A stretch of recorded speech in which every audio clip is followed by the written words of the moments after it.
Bienvenidos a esta mesa redonda en el marco de este curso de verano. Es un placer contar con la participación de todos ustedes en esta mañana para tocar un tema que nos parece muy importante, que es la relación entre el tema de los medios, comunicación, por una parte, y la cuestión central de estos 3 días, que es la radicalización. Bueno, esta mesa redonda está basada en una idea fundamental, y es que los medios de comunicación tienen mucha influencia sobre la opinión pública y sobre lo que pasa en la sociedad. Por eso se lo incluyó. No vamos a decir que los medios de comunicación determinan la manera en que pensamos, sería exagerado, pero sí que tiene una influencia grandísima en establecer pues, la agenda de los temas, la agenda pública, los temas sobre los cuales hablamos diariamente, sobre los cuales nos preocupamos, sobre los cuales discutimos y en los cuales pensamos, ¿no? Entonces, esa agenda viene fuertemente marcada por los medios, y también sabemos que es, a fin de cuentas, la vía por la cual los ciudadanos, la gente en general, se entera del mundo y construye su visión de lo que está pasando en el mundo. Entonces, a través de todas las imágenes que transmiten los medios, vamos construyendo nuestra idea, porque es nuestra principal vía de acceso a entender lo que pasa en el mundo. Entonces, por todas estas razones es que surge la pregunta, bueno, ¿qué tiene que ver los medios de comunicación con el problema de la radicalización? Lo que sentimos es que es un tema donde no se ha dicho mucho, no se ha estudiado mucho, hay mucho camino por recorrer en cuanto a la reflexión sobre este tema. Entonces, por eso la conversación de hoy no es una conversación muy estructurada ni nada, sino simplemente justamente eso, una conversación. Y para hablar de este tema tenemos verdaderamente 2 invitados de lujo, a quienes queremos agradecer sinceramente su participación. Ambos, les decía, a ellos mismos tienen datos de vida muy extensos y de una trayectoria profesional muy amplia. No vamos a revisarlas todas esas experiencias aquí. Además son personas de mucho reconocimiento público, caras conocidas para muchos de nosotros, y creo que ese reconocimiento que han construido a lo largo de su trayectoria profesional pues es la mejor carta de presentación. En el caso de Carmelo Encinas, es un hombre que viene de la radio, con muchos años de experiencia en la radio, ha sido redactor jefe de Nacional en la cadena SER, es también columnista del periódico El País, y es actualmente director de opinión de 20 Minutos. Al igual que Carlos, también colabora con muchos programas de televisión, ofreciendo análisis y puntos de vista sobre diversos temas de actualidad. Y en el caso de Carlos, ha sido por muchos años periodista de Expansión, ha pasado a ser también periodista del Mundo, donde fue redactor jefe, y bueno, también una extensa trayectoria en los medios de comunicación, en diferentes programas, programas como De Hoy a Mañana en 13TV, colaboración con 24 Horas en RNE, y es actualmente adjunto al director de OK Diario. Así que bueno, muchísimas gracias por estar aquí el día de hoy, es un placer contar con ustedes, y vamos a empezar esta conversación en términos muy generales, para luego ir tratando de hilar más fino a medida que avanzamos. Ustedes toman el pulso diariamente a lo que pasa en el país, y lo hacen hace muchos años. ¿Qué está pasando con la radicalización? Es un tema que les preocupa cada vez más, que está creciendo, que está igual que antes. ¿En qué piensan cuando piensan en radicalización? Cualquiera de los dos puede empezar. Bueno, Carmen. No sé si necesito... ¿Sí? Sí. Bueno, vamos a ver. Primero, buenas tardes o buenos días a todos, y gracias por estar ahí, a escucharnos aquí a Carlos y a mí, en lo que os podamos alumbrar sobre nuestra experiencia profesional y el tema que aquí nos ocupa, ¿no? Cuando hablamos de radicalización, ¿estamos hablando de polarización? O de llevar nuestra forma de pensar a los extremos. Es quizá la primera distinción que habría que hacer. Yo creo que lo que se está produciendo en España, en el ámbito político, es una polarización. y a mí personalmente me parece indeseable, pero me lo parece a mí porque quien me conozca sabe que yo pueda tener las ideas que tenga, mis posiciones de uno u otro asunto, pero yo soy una persona moderada. Creo que nunca tiene la razón el blanco o el negro, siempre hay que encontrarla en la gama de grises, esa ha sido siempre mi opinión. Siempre hay algo razonable en el argumento de tu contrario, siempre hay algo en el argumento de ese que tú estás enfrentado a él con tus ideas, que puede ser positivo, que puede tener razón y tú no tenerla, aunque no la tenga al completo, y lo mismo te pasa a ti. Entonces yo sí que creo que hemos asistido en los últimos años a un proceso mayor de polarización, es decir, de extremar las posiciones y hacerlas irreductibles y difíciles de conciliar con el contrario. Y esto creo que a mi país, que es lo que a mí me importa por encima de todo, por encima de mi profesión, mi país. Lo digo así de claro, o sea, yo creo que cada uno tiene que tener claro qué es lo que más le importa. A alguien le importará pues, el ostentar el poder, a otros les importará, a lo mejor su profesión, a mí mi profesión me encanta, no la cambiaría por nada del mundo, pero creo que estamos al servicio de algo. Y estamos al servicio, por encima de todo, de la ciudadanía, del bienestar de los ciudadanos, que ahí es donde confluimos con los políticos de alguna manera, ¿no? Entonces yo creo que no nos favorece para nada esta cultura del desencuentro que se ha instalado en España, que se ha ido radicalizando, ahí sí que voy a utilizar el término, radicalizando en España. Aquí, en nuestro país, el acuerdo está mal visto, el pactar está mal visto, que os voy a contar. Estáis viendo lo que está pasando, ¿no? ¿Se puede ser más ridículo políticamente que lo que estamos viendo? Por todas las partes, Esta es la cultura del desencuentro. Nadie cede porque parece que si cedes te bajan los pantalones y eso te lo va a afear el electorado. Cuando es todo lo contrario. Yo creo que cuando ha habido algún tipo de acuerdo, incluso a veces aparentemente forzado, la gente lo ha visto bien. Se me ocurre un ejemplo, no quiero abusar de la palabra, no. Quiero pasársela enseguida a Carlos, que tiene cosas seguro todavía más interesantes que voy a contar. Pero se me ocurre un ejemplo que nos ha venido de fuera y que nos ha puesto blanco sobre negro esta realidad. Lo que ha ocurrido en Cataluña, en Barcelona, con Valls.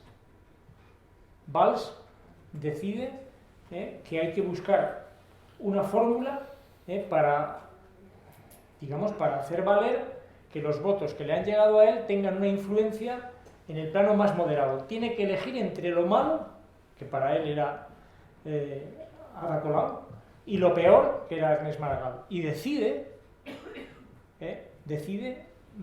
apostar por lo que entiende que es lo menos malo, porque el señor Maragall tenía la pretensión declarada de convertir Barcelona en la capital de la República Catalana. Lo demás le importaba un pito.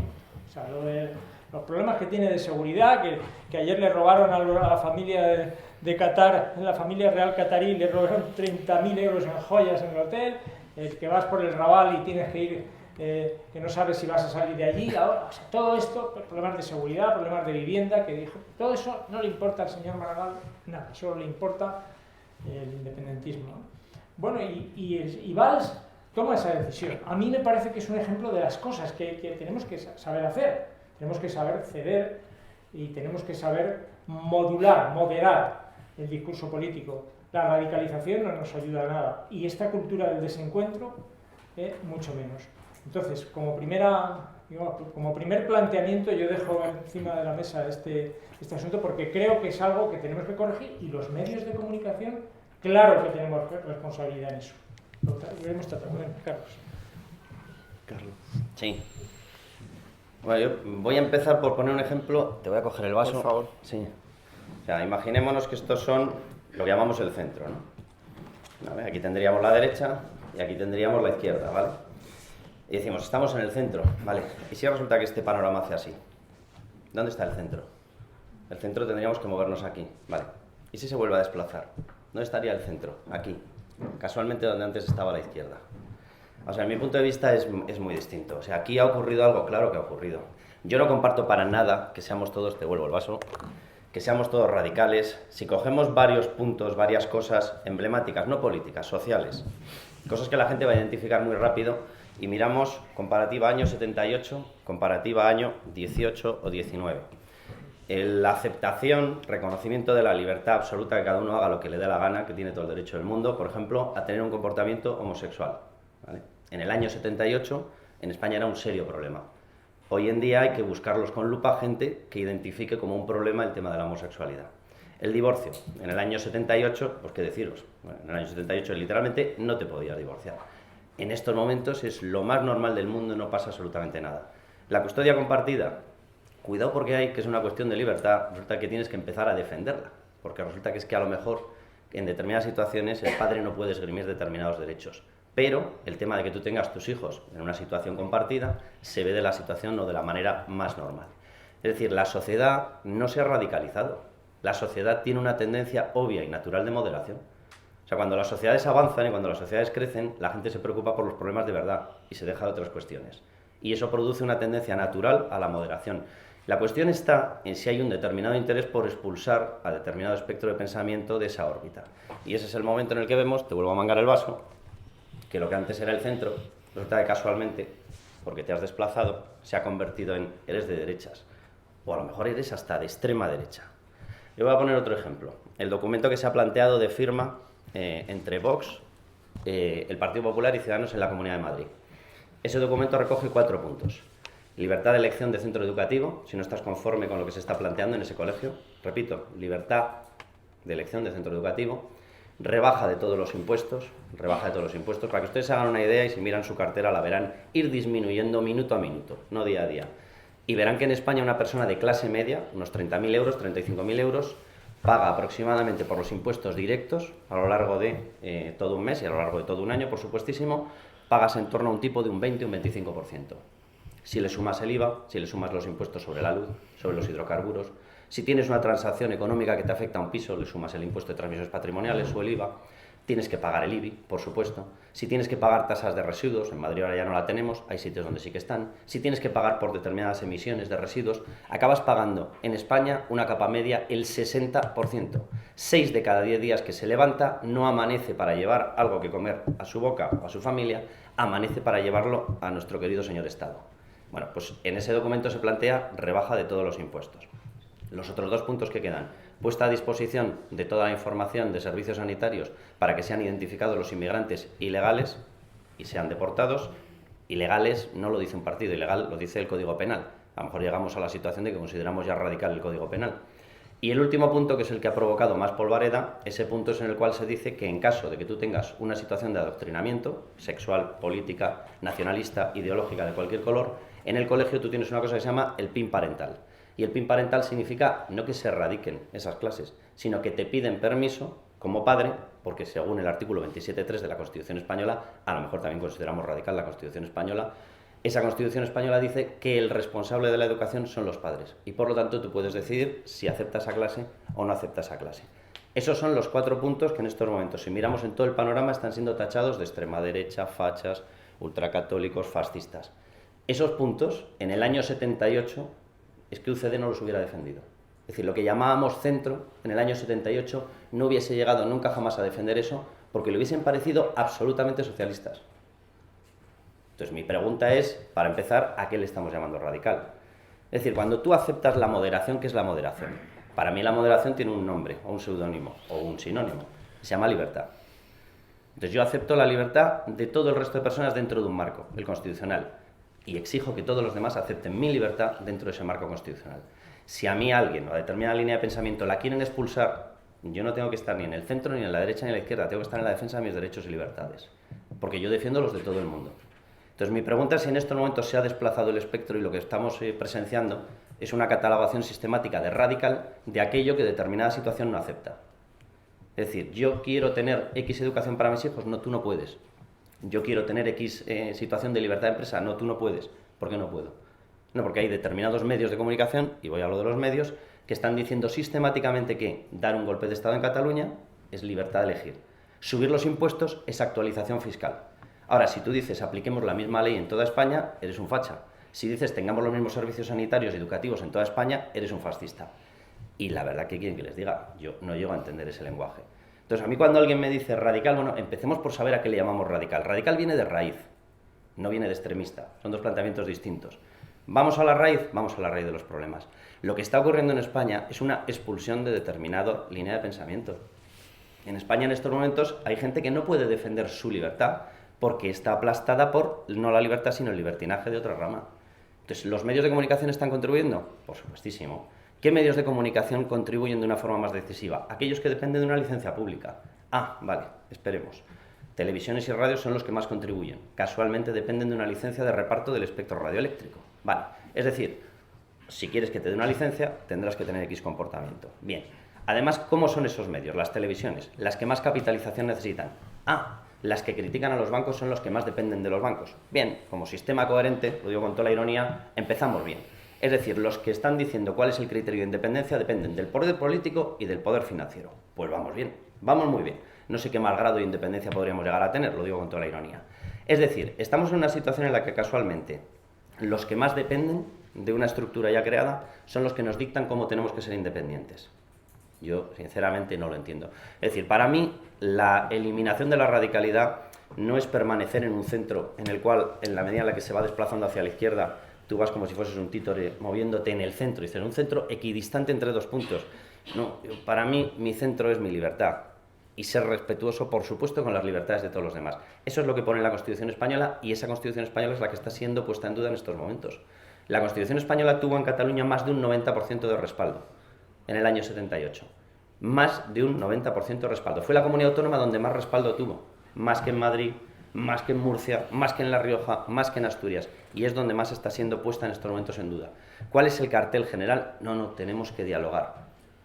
Perdón, es que ustedes ya votaron. ¿Con quién tenemos que dialogar? Ah, con los que no quieren las reglas comunes que nos hemos dado todos. Es decir, usted se carga el voto mayoritario y a partir de ahí me pide dialogar, pero está pisoteando el voto mayoritario. Es decir, usted no respeta las libertades ni siquiera de la mayoría y me pide que yo amolde mi criterio no a una libertad, sino a una imposición de una minoría.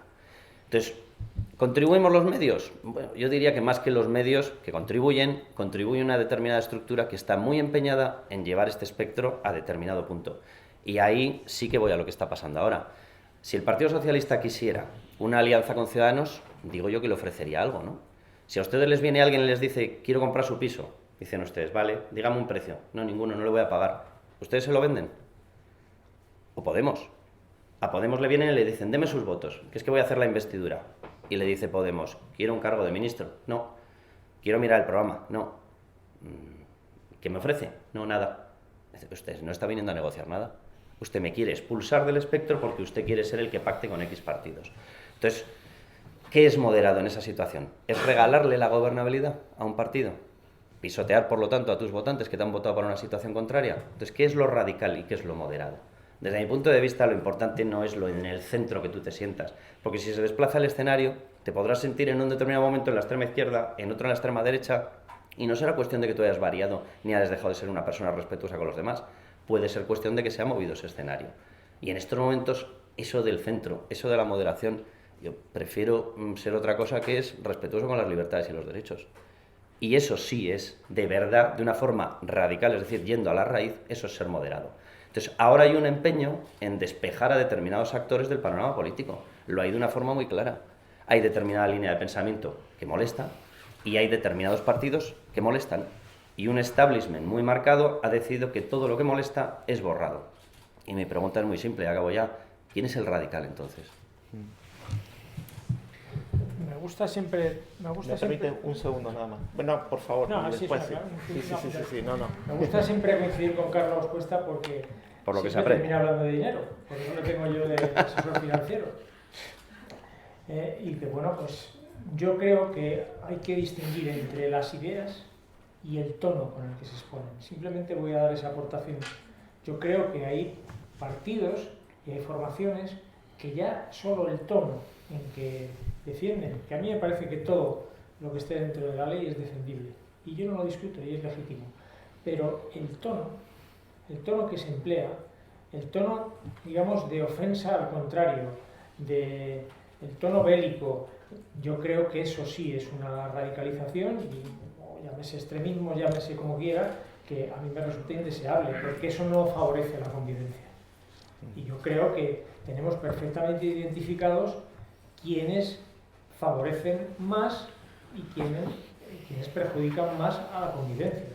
Y ahí sí que me parece que yo creo que los medios de comunicación sí deberíamos de ayudar. Algunos medios de comunicación efectivamente contribuyen al más madera, pero que yo creo que hay una obligación de los medios de comunicación a poner un punto de serenidad y afear a quien utiliza un lenguaje como mínimo reprochable o como mínimo poco favorecedor de la convivencia de un país. Bueno, muchas gracias de este primer diálogo. Bueno, hay varias cosas que destacar, pero sobre todo creo que es interesante pensar en este programa de 2 o 3 días el tema de la radicalización. Se está tratando mucho más allá del espectro político del momento, es decir, va más allá de tal o cual partido y su postura dentro de ese espectro partidario, ¿no? Sino como una tendencia o una problemática de muy largo alcance y de muy largo plazo que puede darse desde el punto de vista religioso, puede darse desde el punto de vista de los fanáticos del fútbol, puede darse en una conversación de café, puede darse en la manera en que se organizan las comunidades, ¿no? Entonces, evidentemente, lo que más se destaca y lo más visible es cómo los partidos políticos asumen una postura o describen a la postura del contrario, que es lo que acapara la mayor parte de la cobertura sobre estos temas en los medios de comunicación. Pero de alguna forma esta cuestión de radicalización, moderación, la capacidad de diálogo, el tono y la manera de decir las cosas, pues es algo que permea y penetra todas las cuestiones humanas y sociales, por así decirlo, ¿no? Entonces, desde ese punto de vista amplio, la lógica, evidentemente, que usan los medios de comunicación influye, ¿no? Influye en nuestra manera de pensar y de comunicarnos. Y ustedes ambos han mencionado el rol de los medios de comunicación. En el caso de Carlos, ha mencionado incluso estructuras de poder económico, político, que están detrás y que terminan influyendo de una manera excesiva pues, las posturas que se toman en el periodismo y en los medios de comunicación.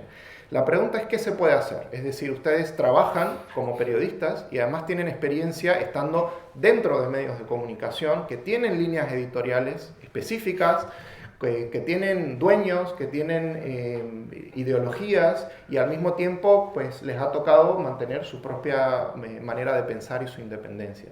¿Cuáles son algunas claves por las cuales se puede avanzar para promover ese sentido de independencia a la hora de pensar, de investigar libremente la verdad, cuando uno trabaja en un medio de comunicación y evidentemente los medios de comunicación tienen sus propias líneas y además son partes de estructuras de poder?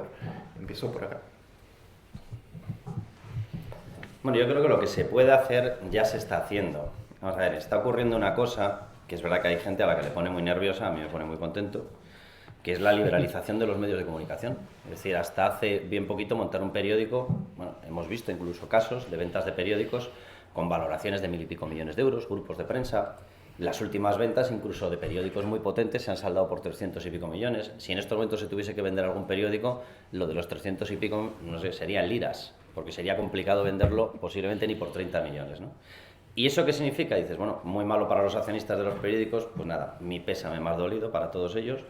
Ahora, para la libertad de prensa es la mejor noticia que puede ocurrir. Es decir, en estos momentos tú montas un periódico con 2 millones, con 3 millones, con 4 millones de euros. Eso se llama libertad de prensa. Montas una televisión en breve, con el 5G, pues posiblemente por 3, 4, 5 millones de euros. Montas una radio, pues posiblemente por 1 o 2 millones de euros.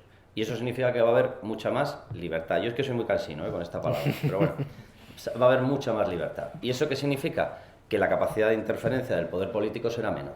Que la capacidad, por lo tanto, de concesión de una licencia no será menor, será directamente inexistente.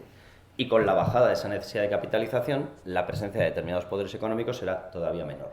¿De qué dependerá cada medio de comunicación? De que tú encajes con la línea de gente que te quiere ver, oír, leer o no encajes. Punto final. Yo sigo con mi tesis. Yo soy un impenitente liberal yo no veo ningún problema en la sociedad. O sea, si cogemos el último siglo, o si cogemos desde el inicio de la Revolución Industrial, hemos pasado literalmente a una reducción de 65 puntos de la pobreza extrema, desde la Revolución Industrial. Es decir, la población es cada vez, o por lo menos tiene, un nivel de subsistencia más asegurado en todo el mundo, la población es cada vez más libre, la población tiene cada vez un nivel formativo mayor, la población tiene más respetados sus derechos, todos sus derechos, derechos civiles, derechos políticos, derechos sexuales, todos los derechos, derechos económicos, mucho más. Yo sé que habrá gente que les diga, no, estamos todos en una situación de desigualdad absoluta, la gente se queda en situación cada vez más de una pobreza, pero le suelen quitar un apellido a ese dato que aparece, es pobreza relativa. Es decir, es la diferencia entre el más rico y el más pobre, no es el dato de pobreza extrema. El dato de pobreza extrema desde la Revolución Industrial ha pasado de un 80 y pico % a situaciones del 17% en todo el mundo. Esa es la evolución real y eso se llama garantía de derechos y garantía de libertades. Eso ya está ocurriendo y ahora tenemos que ganar una nueva libertad, se llama libertad de prensa.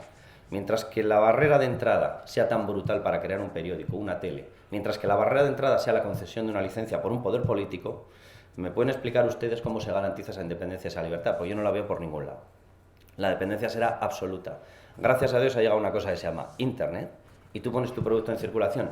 Y entonces yo sé que hay unas corrientes intervencionistas que dicen, no, no, la población es mala, hay que controlarla, hay que decirle lo que tiene que oír. No, miren, la población siempre es mucho más limpia que los poderes que acumulan poder. La población siempre es más limpia y tiene un comportamiento, porque es igual, a las libertades de unos contrapesan las libertades de otros. Y el Estado lo que se tiene que limitar es a garantizar las libertades de todos, no a decir cuál se tapa y cuál no se tapa, no. Eso forma parte de las libertades individuales. Y en la medida en que esas libertades individuales vayan generando esos medios se irán contrapesando. Y esa moderación natural que lleva la situación, llevamos en estos momentos y vivimos en todo el mundo el periodo más largo de prosperidad social, económica, de todo tipo de desarrollo de derechos que se ha vivido nunca jamás. El mayor periodo de ausencia de grandes guerras que se ha vivido nunca jamás. ¿Eso es una radicalización de la sociedad? No. La sociedad sabe perfectamente lo que tiene que hacer. Y la libertad de cada uno es una cosa maravillosa y a proteger. En la medida en la que esos medios cada vez sean más, en la medida en que Internet vaya eliminando la presencia y el manoseo de poderes públicos, poderes financieros y poderes económicos, las tendencias naturales irán haciendo que cada uno se sienta a gusto en determinado medio de comunicación. Y no va a haber grandes medios radicales, no los va a haber. De hecho, ¿qué es lo que ocurre con los partidos políticos que empiezan en tendencias radicales? En la medida en la que van avanzando y se dan cuenta que quieren ser partidos de gobernabilidad, ¿hacia dónde deambulan? ¿Hacia dónde evolucionan? Hacia el centro. Porque la gente normal que vive en cualquier ciudad no es un hooligan de ningún sitio. La gente normal es fontanero, es arquitecto, es albañil, es médico y vive de su trabajo y de que le dejen en paz. Y eso te lleva a una moderación natural. Dejemos en paz a los medios, dejemos de toquetearlos y los medios contribuirán clarísimamente a esa pacificación y a esa moderación. Yo estoy de acuerdo en algo de lo que ha dicho Carlos, que no siempre lo recordamos, y es que vivimos el mejor momento de toda la historia. O sea, esta es la mejor España que ha habido nunca, por muchos motivos. ¿Quiere eso decir que no tenga problemas estructurales a resolver? Claro que sí. Hay gente que no consigue independizarse hasta los 30 y tantos años, ni montar una familia porque está instalada en los 1.000 euros, en fin, porque la vivienda ya se vuelve a poner inalcanzable. Entonces esos son problemas que hay que resolver y deberíamos de saber resolverlos, sobre todo porque quizá la mayor amenaza que se cierne sobre la sociedad española es la curva demográfica, es la pirámide demográfica. Y es que no puede ser que dentro de 20, 30 años 10 trabajadores tengan que sostener a 6 pensionistas. Y esta es la proyección por la que está trabajando las autoridades, vamos, los que se ocupan de este asunto. Yo el tema de la liberalización de los medios de comunicación, a mí siempre me parece que cuanto más medios de comunicación haya, mucho mejor. Entre otras cosas, porque me sigue gustando comer 3 veces al día. Y tengo muchos compañeros en paro. Muchos compañeros que trabajan, que son maravillosos, con unos historiales increíbles de trabajo y con una experiencia alucinante, que ahora mismo las están pasando moradas. Esta es la realidad. Claro que es importante la liberalización de los medios y que haya la mayor libertad posible. El problema que tengo, yo creo, en la cabeza, y que me preocupa más que esto, es que Internet, que efectivamente ha permitido que aparezcan nuevos medios, también ha permitido algo que es una amenaza para los propios medios de comunicación y que los medios de comunicación tienen que intentar resolver, que es el uso de las redes sociales, el mal uso de las redes sociales. Voy a poner algunos ejemplos más que notables. El principal o el más poderoso político y jefe de Estado del planeta, que es el señor Trump, consiguió llegar al poder pasando de los medios de comunicación y utilizando mentiras comprobadas. El señor Trump utilizaba la mentira, la falacia. Así llegó a la máxima, al despacho más poderoso de todo el planeta. Así lo consiguió. Y sigue diciendo mentiras y no pasa nada. Y pasaba de los medios, se enfrentó a los medios, insultaba a los medios de comunicación. Parece como que han dejado de importar los medios y así ganan unas elecciones. Se pueden ganar unas elecciones mintiendo. Es verdad que hay otras circunstancias y otros vectores que podríamos aquí, que concurrieron también, pero se pueden ganar unas elecciones mintiendo. Y enfrentándote a los medios y diciéndoles que da igual lo que digan ellos. Los medios de comunicación tienen un papel, que es el de verificar, el de contar la verdad. Luego habrá quien no la cuente del todo, o allá ellos con su conciencia profesional, pero nosotros, la obligación que tenemos como periodistas es ver lo que pasa y contarlo verazmente, al margen de la ideología que tengamos. Luego, oye, tú puedes hacer tu interpretación, tu opinión y lo que quieras, pero tú tienes que decir por encima de todo la verdad. Y esa es nuestra obligación, comprobar la verdad y contrastar la verdad y trasladarla a la ciudadanía. Ese es el sentido del periodismo, no tiene otro. Decir la verdad. Y estos señores, como el señor Trump, han llegado al poder con mentiras. Otro caso importante, destacado, tenemos al que va a ser probablemente el primer ministro del Reino Unido, Boris Johnson.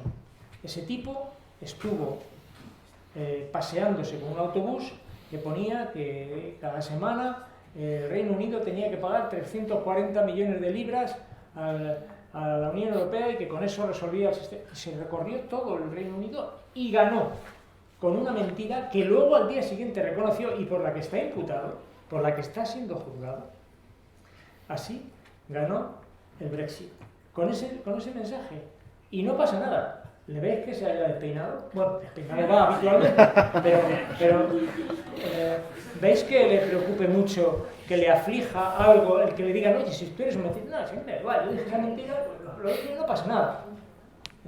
Y no pasa nada. Esto es un drama. Esto es un drama. Es un drama.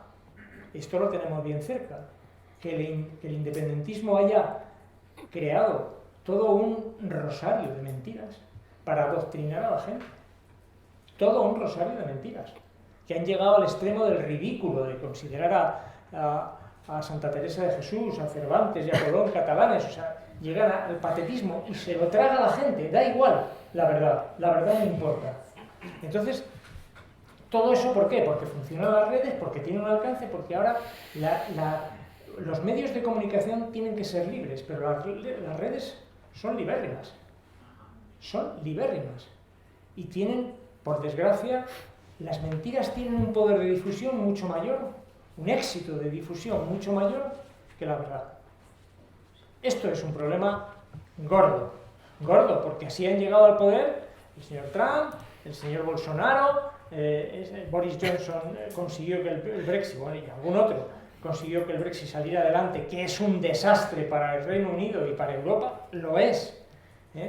Da igual. Y es a base de mentiras. Entonces, hombre, yo creo que, independientemente de que es verdad que ahora Internet nos proporciona la posibilidad de que haya medios digitales con unas estructuras de costes mucho menos onerosas que lo que eran los tabloides o la misma televisión, que ya veréis lo que le espera a la televisión, porque la televisión tal y como la conocemos en unos años no se puede sujetar. Pero bueno, Entonces, de verdad, el problema que tiene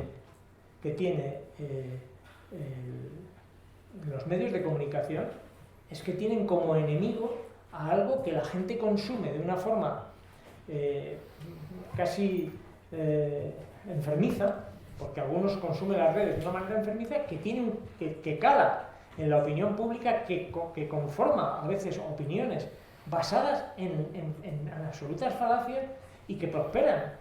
Y lo que es peor, que los que las emiten no tienen ningún desprestigio social. Se pasean con sus mentiras, y aquí no ha ocurrido nada. Claro, es evidente que eso sí radicaliza a la sociedad. Yo estoy con Carlos en que la sociedad es muy moderada, y en España es muy moderada, pero los que están intentando manejar todo eso no lo son. No lo son.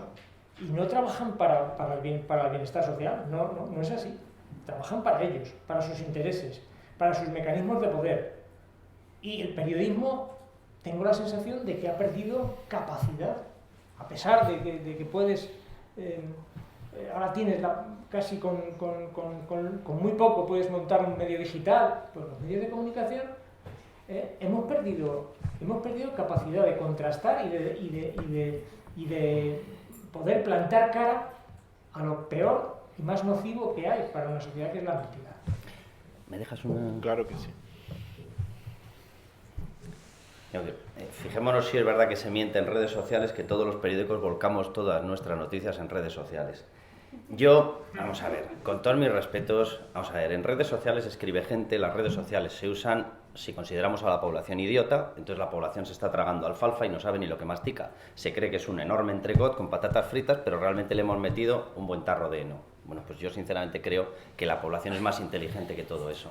Entonces, ¿se miente? Claro que se miente. ¿Quiénes somos los periodistas? Los periodistas tenemos el dominio y la potestad de saber lo que es verdad. O sea, si a los periodistas no se nos está leyendo es porque hemos mentido más que Pinocho en el día peor de su existencia. O sea, si los periódicos hemos perdido credibilidad es porque se ha notado que dependíamos clarísimamente de poderes. Si a los periódicos no se nos cree es porque un día salimos uno con la versión el cielo está negro y el de al lado pone el cielo está azul. Y cuando vas a cotejarlo en el tercero pone el cielo está rosa. Y claro, evidentemente alguno que lee los tres periódicos dice o los tres están muy mal de la cabeza, o alguno está muy mal de la cabeza, o me están tomando el pelo. Nosotros tenemos una crisis de credibilidad por un motivo obvio, y por eso ha crecido una información, y en eso te doy la razón, no contrastada en Twitter. ¿Quién es el responsable? ¿La gente o nosotros? Nosotros hemos conseguido que el 90% de las viejas estructuras periodísticas se supiese al día siguiente que íbamos a publicar por la dependencia que teníamos de cada uno de los partidos. Todo el mundo sabía lo que íbamos a poner en los editoriales, todo el mundo sabía lo que íbamos a contar en una tertulia, todo el mundo sabía cuáles iban a ser no nuestros argumentos, nuestros argumentarios. Porque el 90% de nosotros leíamos en un móvil lo que se nos decía antes de intervenir. O sea, nosotros somos los muy responsables y muy culpables de la crisis de la prensa. Nosotros nos hemos cargado nuestra credibilidad, por un motivo obvio. Nosotros hemos llegado a dar vergüenza, hemos dejado de investigar, hemos dejado de crear estructuras independientes, hemos dependido voluntariamente de la publicidad que nos daban y amoldábamos noticias dependiendo de lo que se nos pagaba a través de X anunciante. Y nos hemos cargado la prensa. Y a partir de ahí aparece, qué casualidad Carmelo, todos los que has citado eran todos de derechas. Nunca ha llegado un gobernante de izquierdas mintiendo, porque como todo el mundo sabe, Rodríguez Zapatero dijo que no venía una crisis, y a que ustedes no han pasado crisis, ninguna, ¿verdad? ¿A que no se nos fue el paro por encima de los 6 millones? ¿Verdad? ¿No? Nada. ¿A que no tuvimos un problema de rescate internacional? Nada. ¿A que no nos quebraron las cajas de ahorros? Nada. Aquí mentir, ha mentido todo el mundo. Y nosotros nos hemos cargado la credibilidad de nuestro sector por culpa nuestra. Por no tener independencia, por no tener prestigio, por no tener formación. La formación de los periodistas es algo que todavía está por demostrarse. Creo que en Ucrania están buscando y han encontrado un rastro de ella. Entonces, nosotros somos los muy responsables de lo que nos está ocurriendo. Entonces, nosotros no podemos culpar a nadie. Las redes sociales, ¿por qué avanzan? Porque la gente ha buscado otra cosa. Porque le vendíamos unas naranjas y estaban pochas. Y ahora nos quejamos de que la gente compre mandarinas. Pues claro. Entonces, ¿qué es lo que tenemos que hacer? Teniendo en cuenta que la gente cada vez accede a más información, ir demostrando paso a paso que lo que decimos es verdad. Pero nosotros tenemos un enorme reto. Y tenemos que recuperar nuestra credibilidad, que la hemos perdido, vamos, haciendo todo lo posible. No hemos empujado más porque no teníamos más fuerza. Bueno, Carmelo ya me está pidiendo el micrófono, no nos radicalicemos. Por favor. No. Para nada. No, simplemente yo sé que la prensa pues como toda profesión, tiene partes luminosas y otras oscuras. Yo no me atrevería a decir que el 90%, como se ha dicho aquí, de los periodistas están en ese lado oscuro. 92. Yo no le he vendido una naranja pocha en mi vida a nadie. Yo no he atendido el argumentario de nadie. Ni me ha mandado nadie un argumentario para yo soltarlo. Que me lo ha mandado, se ha quedado ahí. A mí me da igual. Yo solo ya tengo bastante capacidad de equivocarme. Me equivoco seguramente todos los días 3 veces, pero yo no me he dejado nunca. Yo defiendo mi trayectoria profesional, de la que estoy muy orgulloso. Yo he tratado siempre de ver las cosas con la mayor objetividad y con la mayor honradez profesional. Y creo que hay muchos, cientos y miles de compañeros que actúan de esa manera. Yo no tengo esta mala opinión que tiene Carlos de los medios de comunicación. Y yo sé que hay medios de comunicación que han jugado a aprendices de brujo. Algunos desde una posición realmente despótica y faraónica. Claro que los ha habido. Yo no me siento identificado con ellos. No me siento identificado con ellos, lo siento. Perdona que no haya citado a Maduro, ni a Deng Xiaoping, ni a Zapatero, ni al Saudí, ni a Putin. Ni a Mr. X. A muchos enemigos de la libertad que hay, porque todos esos que he citado son enemigos de la libertad. Me da igual, a mí me da igual, yo no miro que sean de izquierdas o de derechas. Se me han ocurrido estos porque nos afectan directamente a nosotros. Se me ha ocurrido hablar de Trump porque a mí me gustaría votar en las elecciones norteamericanas. Porque, joder, sé que me puede joder la vida. Y el señor Johnson nos ha jodido también la vida de alguna manera, y por eso pues, me ha ocurrido citar a estos 2 personajes para mí siniestros, pero hay otros muchos más. Claro que Maduro es un enemigo de la libertad y por tanto alguien a combatir desde mi punto de vista. A mí todo el que pone en peligro a la libertad o que la agrede, pues para mí es un enemigo a batir, porque yo como periodista vivo especialmente de la libertad de expresión. Entonces, hombre, yo creo que hay que hacer un examen de conciencia, sin lugar a duda, de los medios de comunicación manifiestamente mejorables. Dices, la investigación, ¿no? Los medios no pueden investigar, es que los medios también tienen problemas económicos. Una de las razones por las que los medios de comunicación aquí investigan poco es porque no tienen manos, porque para eso hay que pagar a la gente. Para investigar un tema, investigarlo bien y dedicarle bien y ser riguroso en esa investigación, hay que digamos, destacar a gente que esté mucho tiempo dedicada a eso, y el día a día en los medios de comunicación yo conozco unos cuantos porque me he paseado con muchísimos y veo siempre el mismo problema en todos, que le faltan manos. Claro que tenemos un problema económico como tienen otros colectivos, pero el periodismo es terrible y el periodismo es uno de los fundamentos de la democracia. Pero yo he querido poner el énfasis en este tema de las redes sociales porque me preocupa la influencia que tienen y cómo están de alguna manera para mucha gente sustituyendo a los medios de comunicación, que con todos los defectos que tengan se responsabilizan de lo que escriben. Por lo menos se responsabilizan, porque las redes sociales no se responsabilizan ni Dios. Pero que aparece, lo suelta la mentira, no pasa nada, ahí va el misil. Te cargas el prestigio de una empresa, te puedes cargar el prestigio de una persona, simplemente con unos cuantos tíos que estén manejando ahí las redes y repicándolo y tal, te cargas el prestigio de una persona y estás indefenso. A mí esto me parece un problema, porque eso lo pongo aquí encima de la mesa, me parece un problema grave, muy grave. Con todos los defectos que tenga el periodismo, en el periodismo hay muchísima gente honrada, muchísima gente decente, que trabaja precisamente para que la verdad por lo menos asome. Todo esto, de lo que estoy hablando en redes, no tiene ningún compromiso con la verdad, y eso es muy grave. Muchas gracias a ambos.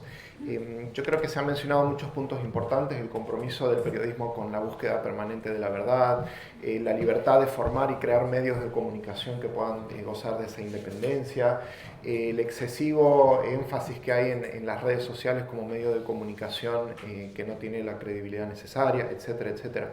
Pero yo quiero preguntarles, porque no todos los días tenemos entre nosotros a personas que están día a día en la cocina de los medios de comunicación, en las jefaturas de redacción, en la prensa, viendo cómo enfocar una noticia o cómo plantear el debate sobre un tema, ¿no? Entonces, un poco profundizando en la lógica que siguen los medios de comunicación y en esta especie de crítica respecto a que las cosas se sobresimplifican en los medios de comunicación o se vuelven muy blanco o negro.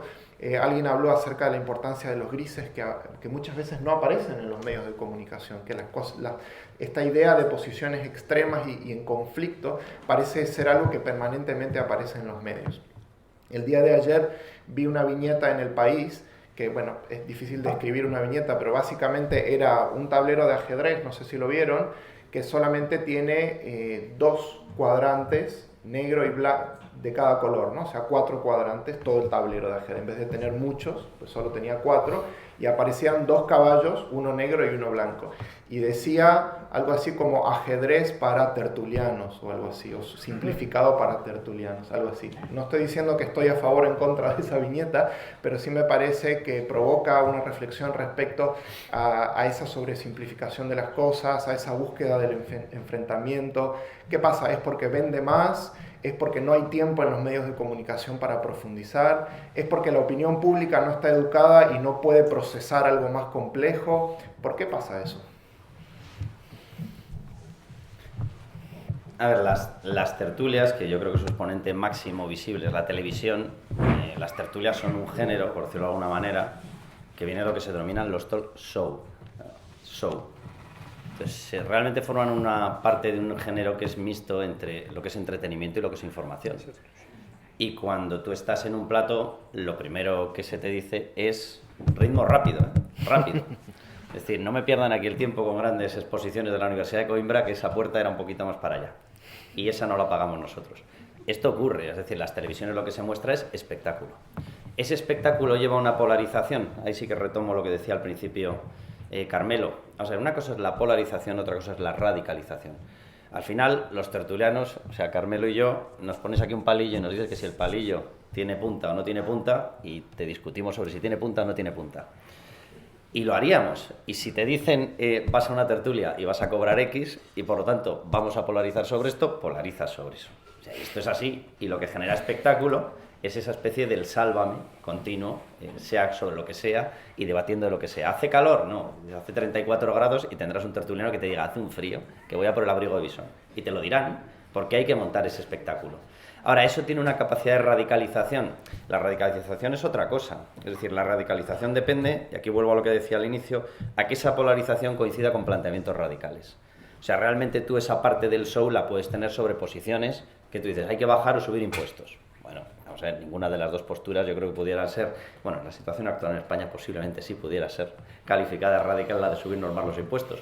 Pero, oye, una postura socialdemócrata, una postura liberal, ¿cómo llamas a alguna de ellas radical? Oye, hay que bajar el IRPF hasta un nivel del 30, 30 y pico por ciento, hay que subirlo a un nivel del 50, 50 y pico por ciento. ¿Alguien calificaría alguna de las dos posturas de radical?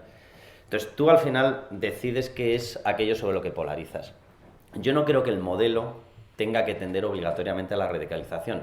Y vuelvo al inicio. Otra cosa es que a alguien le interese vestir cosas como radicales o que a alguien le interese radicalizar. Cosas que sí que pueden ocurrir.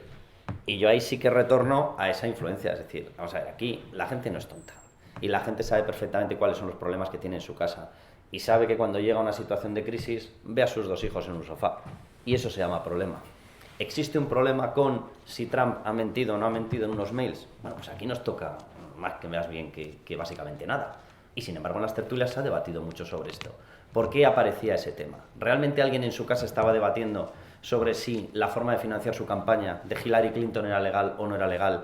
¿O sobre si de veras habían influido los rusos en la campaña política de Donald Trump?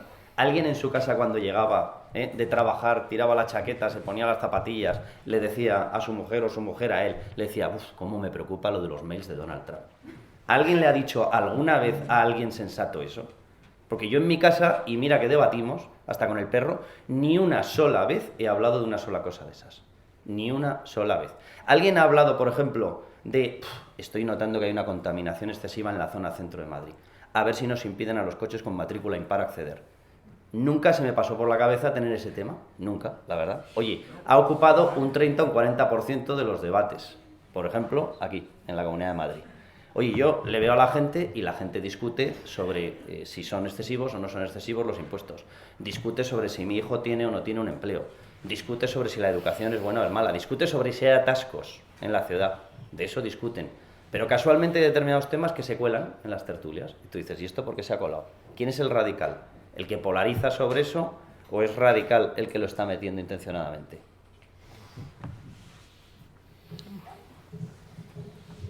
Yo lo voy a explicar de otra manera. Me lo temía. Carlos Cuesta y yo somos amigos desde hace cuánto, Carlos? Un montón de años. Bueno, aparte, esto sí que es una amistad a prueba de bombas. Somos amigos y somos amigos primero porque somos colegas y luego porque si lo miramos bien, el 80%, por no, a lo mejor el 90% de cómo concebimos nuestro país, cómo debería ser nuestro país, coincidimos.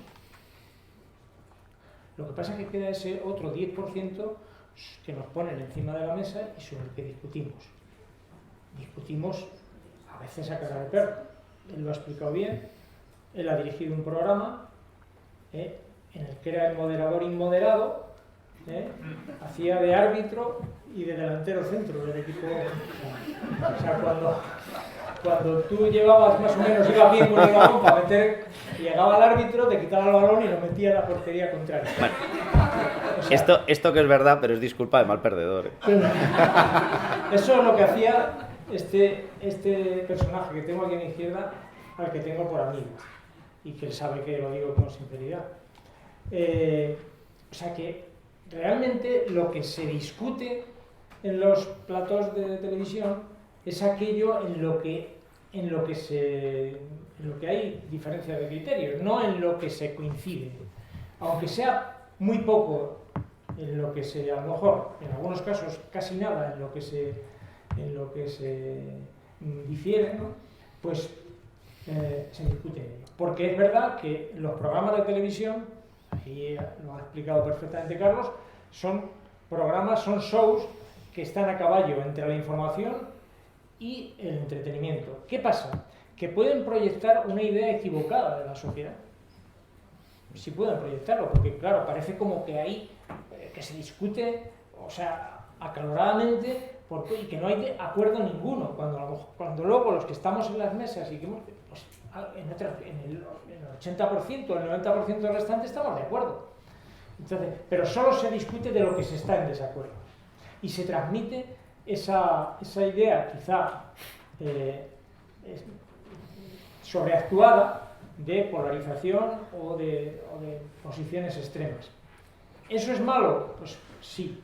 A mí me parece que transmitir ese mensaje yo creo que por mucho que diga que la gente no es tonta, pero sí termina consumiendo y digamos que a veces hasta en casa se discute porque uno lo ve de una manera y otro en otra. Tiene una ventaja a cambio. Tiene una ventaja esos programas de entretenimiento / información. Y es que han servido para que la gente sepa mucho más de política. Y sepa mucho más, porque la política es decir, eso, a mí no me interesa la política, sí te interesa la política. La política, el que no le interese es que vive en otro mundo, porque realmente la política afecta a todo en tu vida. Te afecta al transporte, te afecta a tus hijos, que si la educación concertada o no concertada, te afecta a los impuestos y lo que tienes que pagar y lo que dejas de pagar. La política lo es todo en la vida. Recoge todos los aspectos de la sanidad. O sea que a lo mejor a ti no te importa nada la política sanitaria hasta que te duele un pie. Y entonces vas al médico y, coño, si tienes que estar 3 horas en la cola para que te atiendan, o tienes que esperar 2 meses para que te hagan un apaño, pues al igual entonces sí que te importa la política. La política nos importa a todos. Y yo creo que eso, las tertulias han tenido, o los programas, o los talk show de política y de temas sociales, han tenido la virtud de, digamos, de trasladar a la gente, de interesar a la gente la vida política y digamos, la vida institucional. Lo conocen mucho mejor de lo que lo conocían hace 30 años, eso por supuesto. Porque ahora puede haber un programa perfectamente en prime time de debate político, lo hay, de hecho. Eso hace 30 años era inimaginable. No estaba la clave y se acabó. Absolutamente, la clave que la daban en la 2, y dicho sea de paso, la clave era un coñazo. Era un coñazo, ¿verdad? O sea, si ahora volviéramos a reproducir aquel programa de la clave, no lo vería ni San Pedro, porque realmente era una sucesión de monólogos, había muy poco debate. Lo que pasa es que en aquel momento era lo único que había. Y entonces nos parecía, joder, a los que más o menos estábamos en la pomada, pues nos parecía increíble, ¿no? Que por lo menos poder escuchar en televisión ideas políticas y todo eso. Entonces, pero como formato de televisión, ahora, si tú repites aquel formato de la clave, no resistiría, sería insufrible, porque era una sucesión de monólogos.